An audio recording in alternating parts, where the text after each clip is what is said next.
firman Tuhan. Mari kita menyembah Tuhan. Mari kita mengangkat suara kita. Mari kita katakan, telah kulihat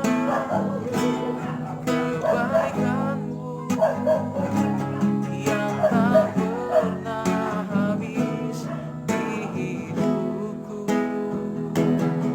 Berjuang sampai akhirnya Kau dapati aku tetap setia. Telah kulihat kebaikan-Mu yang tak pernah habis di hidupku. Berjuang sampai akhirnya Kau dapati aku tetap setia. Shalom, selamat pagi. Hari ini kita akan belajar sebuah kebenaran firman Tuhan dari kitab 1 Samuel pasalnya yang ke-22. Kita akan baca bersama-sama di dalam ayatnya yang ke-16. Saya bacakan bagi kita. Tetapi raja berkata, engkau mesti dibunuh Ahimelek, engkau dan seluruh keluargamu. Bapak Ibu Saudara yang dikasihi Tuhan, hari ini kita akan belajar bersama-sama dari kisah Ahimelek, ya, di mana ia mengalami sebuah tantangan dalam pelayanannya, yaitu kalau kita baca di dalam pasal sebelumnya, Ahimelek itu tidak tahu memang sesuatu sedang terjadi saat itu. Tetapi dia punya feeling. Kalau kita baca dalam pasal 21 ayat 1, Ahimelek bertemu Daud dengan gemetar karena ia melihat ada sesuatu yang aneh. Tidak biasanya Daud datang sendirian. Biasanya dia selalu ada rombongan dari kerajaan. Tetapi hari ini kok Daud datang sendirian. Jadi Ahimelek sudah ada feeling, ada perasaan, ada sesuatu yang tidak beres ini. Dan dia pasti sangat tahu bahwa kayaknya ini Daud sedang berbohong kepadanya. Tetapi di sini kita melihat Ahimelek tetap melakukan pelayanannya, ya. Dia sudah merasa ada yang tidak beres, tetapi dia tetap melakukan pelayanannya. Dan akhirnya karena pelayanannya ini, maka Ahimelek ini harus mati, ya. Saul mengatakan, engkau mesti dibunuh Ahimelek, dan bukan hanya dia tetapi seluruh keluarganya. Lalu raja memerintahkan untuk membunuh Ahimelek. Walaupun seluruh tentara Israel tidak mau membunuh, tetapi Doeg orang Edom itu yang diperintahkan untuk membunuh. Dan 85 orang meninggal saat itu, imam-imam, dan seluruh kota di mana tempat imam itu tinggal itu juga semuanya dibunuh. Kalau kita membaca dalam kisah ini, maka kita menemukan hal-hal yang sangat penting untuk kita mengerti dalam hari-hari ini, ya. Ayat 1 sampai ayatnya yang ke-5 dalam pasal 22, kita melihat bagaimana Tuhan menyuruh Daud untuk tidak lari dari masalah, tetapi hadapi masalah. Dia sedang mau bersembunyi di tanah orang Moab, ya. Dia awalnya bawa keluarganya dan dia tinggal di kubu gunung, ya, di Moab. Tetapi Tuhan datang kepadanya lewat seorang nabi yang bernama Gad. Dia berkata, jangan tinggal di kubu gunung ini, tetapi pergi pulanglah ke tanah Yehuda. Jangan lari dari masalah, tetapi hadapi masalah. Ini menarik sekali. Dan ayatnya yang ke-6, ayatnya yang ke-23, kita melihat di sini berbicara tentang imam di Nob yang akhirnya dibunuh, ya. Imam yang tidak lari dari masalah, imam yang tidak lari dari panggilan, akhirnya dibunuh, ya. Dan kalau kita membaca di dalam ayatnya yang ke-22, ini menarik sekali. Berkatalah Daud kepada Abiatar. Jadi ada satu anak dari Ahimelek yang akhirnya bisa meloloskan diri, namanya Abiatar. Akhirnya berkatalah Daud kepada Abiatar, memang pada hari itu juga ketika Doeg orang Edom itu ada di sana, aku telah tahu bahwa pasti ia akan memberitahukannya kepada Saul. Akulah sebab utama daripada kematian seluruh keluargamu, ya. Jadi di sini Daud mengerti, Daud memahami bahwa dialah sebab utama sehingga Ahimelek mati dengan keluarganya. Dan hanya satu anaknya Ahimelek yang hidup, yaitu Abiatar, dan Daud sampaikan hal itu. Menarik sekali. Awalnya kita berpikir, wah, Ahimelek ini kurang hikmat, ya. Ahimelek ini bodoh, ya, ngeyel kalau bahasa sekarang. Kalau kita mendengar orang, ya, wah, pendeta itu terlalu ngeyel, ya. Menarik sekali. Tetapi di sini kita melihat kebenaran itu akan terungkap. Kebenaran itu akhirnya akan terang benderang. Karena Daud menyadari Bukan salah Ahimelek, ya, tetapi salahnya Daud. Menarik sekali, ya. Jadi Daud menyadari bukan salahnya Ahimelek, bukan kebodohan Ahimelek menerima dia, tetapi murni karena kesalahannya. Dan kalau Bapak Ibu Saudara baca, Tuhan mengadakan pembalasan antara keturunan Imam dengan keturunannya Daud. Kalau kita melihat di sini, akhirnya keturunan Imam itu tinggal satu orang dari Ahimelek, ya, tinggal satu orang, dan dia yang pergi minta pertolongan kepada Daud. Kita melihat nanti dalam kitab 2 Raja-Raja, ketika Atalia, ya, menjadi raja karena Ahasia anaknya itu mati, maka Atalia ibu suri ini itu membunuh seluruh anak Ahasia.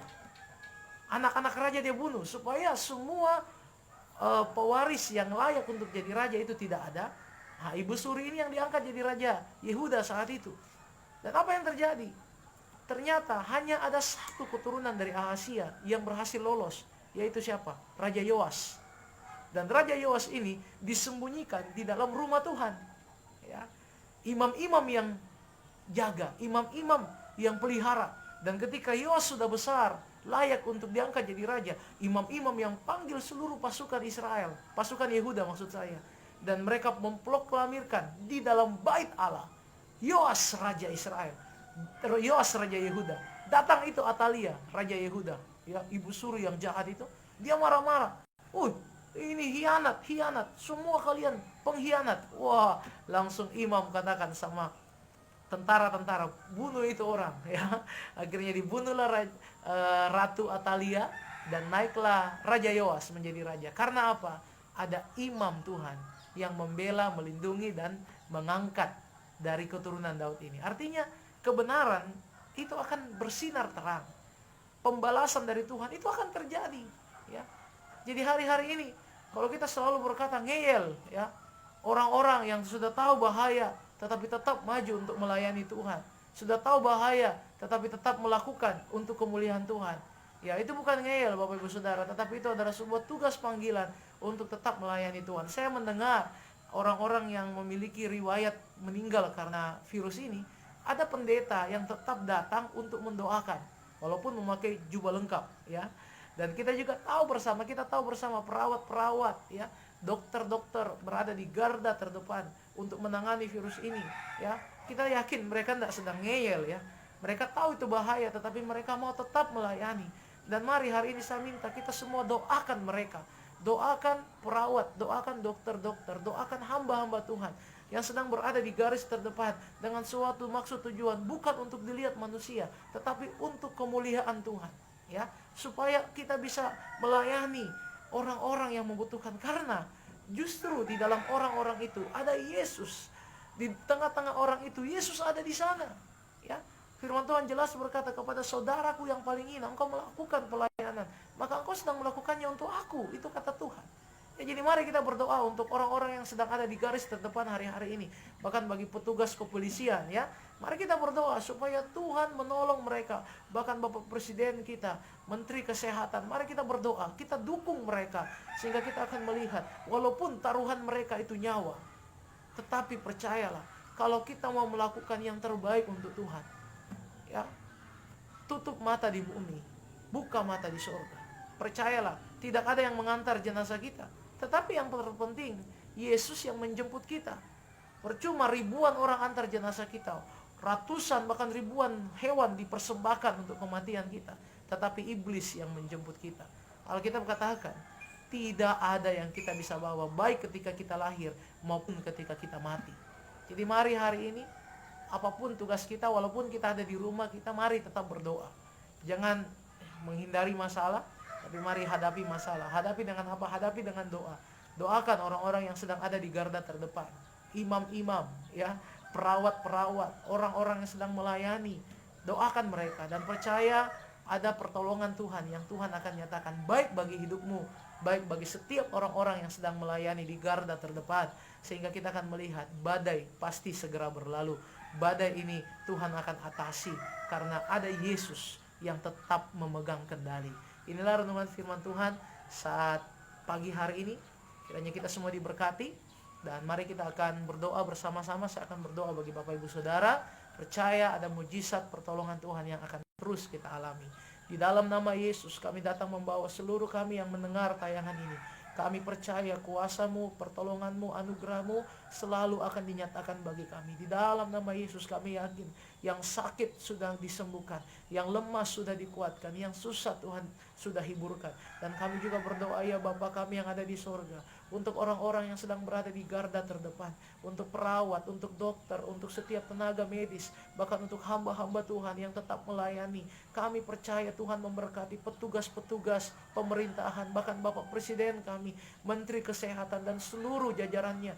Kami percaya Tuhan yang menolong, bahkan pemerintah kota kami, gubernur, wali kota, bahkan sampai RT RW. Kami percaya ada mujizat Tuhan, ada pertolongan Tuhan yang dinyatakan bagi mereka, sehingga kami akan melihat orang-orang yang tetap setia sampai akhir hidup mereka untuk melayani Tuhan, tidak mempedulikan nyawa, tetapi mempedulikan sebuah pelayanan kepada Tuhan.